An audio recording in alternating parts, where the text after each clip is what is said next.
Ngayong araw ay day off ko na naman kababalit, bagong sahod tayo ngayon. Kaya araw na naman ng obligasyon at bayarin natin. Kaya pupunta tayo ng Topin ngayon para mamili at magbayad.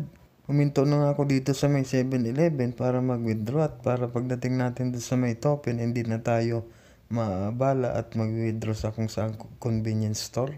Pagkatapos ko ang mag-withdraw ko kababalit, dumiretso na ako dito sa Topin at dito na naman ako unang pumunta sa may Ukayan. Paglapit ko nga may nakita ko kagad dito na best bubble at brand niya nga pala ay Gap kaya lang size small. So paghalukay ko nga may nakita akong dalawang Uniqlo jacket na magkaparehas yung kulay at size. Ipangririgalo ko nga pala to kay Maring Arlene at sa partner niyang si Leonie.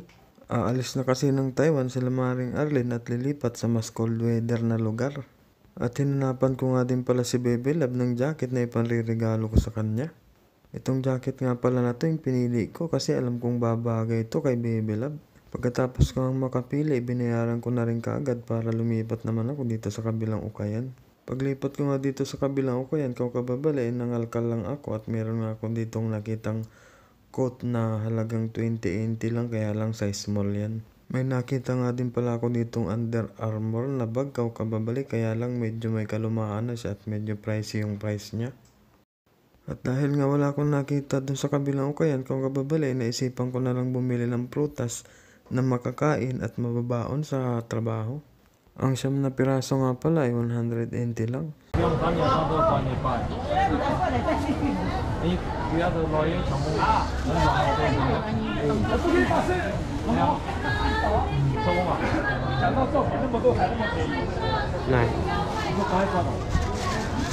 Siyam 100.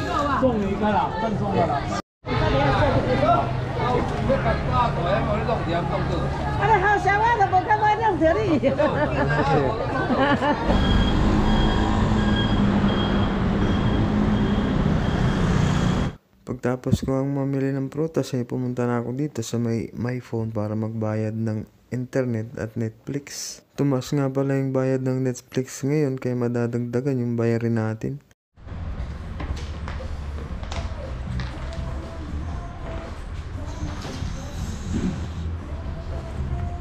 Pagtapos ko ang mamili, magbayad ng internet at Netflix kababalik, nagpunta naman ako dito sa may EEC para magpadala. Padala po.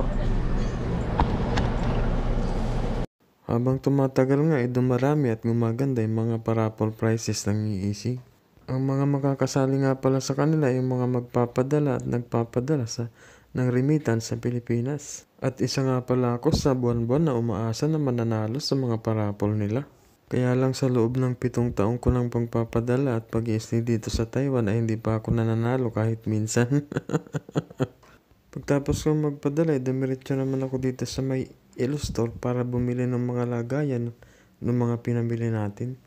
Dumaan na nga rin pala ako dito sa may Tambakan, kababalit, may nakita akong mga pabango dito at hindi ko nga alam kung legit talaga itong mga to. At bumili nga ako ng isa para masubukan ko at 180 nga lang pala yan. Yun lang. Salamat!